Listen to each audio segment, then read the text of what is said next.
여러분 안녕하십니까? 검찰이 윤석열 전 대통령의 공직선거법상 허위사실 공표 혐의에 대해 수사를 재개한 사실이 확인됐습니다. 대선 후보 시절 김건희 여사의 도이치모터스 주가 조작 의혹과 관련해 했던 발언이 허위인지를 두고 2년 7개월 만에 고발인 조사에 나선 건데요. 이 사건 공소시효는 약 3개월 남았습니다. 첫 소식 구나연 기자의 단독 보도입니다.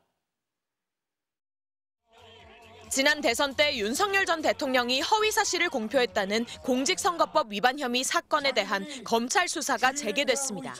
서울중앙지검 공공수사 2부가 시민단체인 사법정의 바로세우기 시민행동 김한매 대표에 대한 고발인 조사를 다음 달 1일 하기로 했습니다. 2022년 9월 고발장 접수 뒤 배당만 해놓고 있다가 2년 7개월 만에 수사에 나선 겁니다.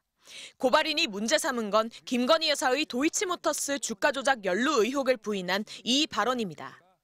2010년에 제가 결혼하기 전에 이 양반이 골드만삭스 출신이라고 해서 한 4달 정도 맡겼는데 손실이 났고요.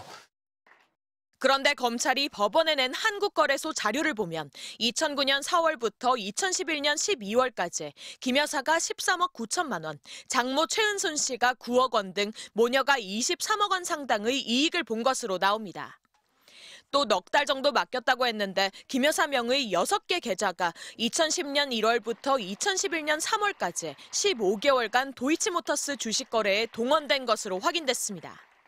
윤 전 대통령 발언과 맞아떨어지지 않는 증거가 나온 셈입니다. 윤 전 대통령은 장모와 관련된 발언들로도 고발돼 있습니다. 도촌동 문제라든지 또 그 잔고증명서 문제라든지 이런 거는 이제 지금 제 장모가 재판을 받고 있는데 기본적으로는 상대방에게 약 50억 정도의 사기를 당했습니다.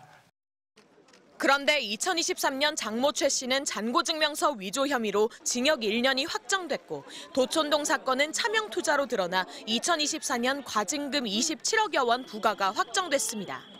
공직선거법 위반 사건 공소시효는 선거일 이후 6개월이지만 대통령 재임 기간은 중단됩니다. 윤 전 대통령 파면으로 멈췄던 시계바늘이 돌아가기 시작한 건데 공소시효는 오는 8월 초까지 3개월 남짓 남았습니다. MBC 뉴스 구나연입니다.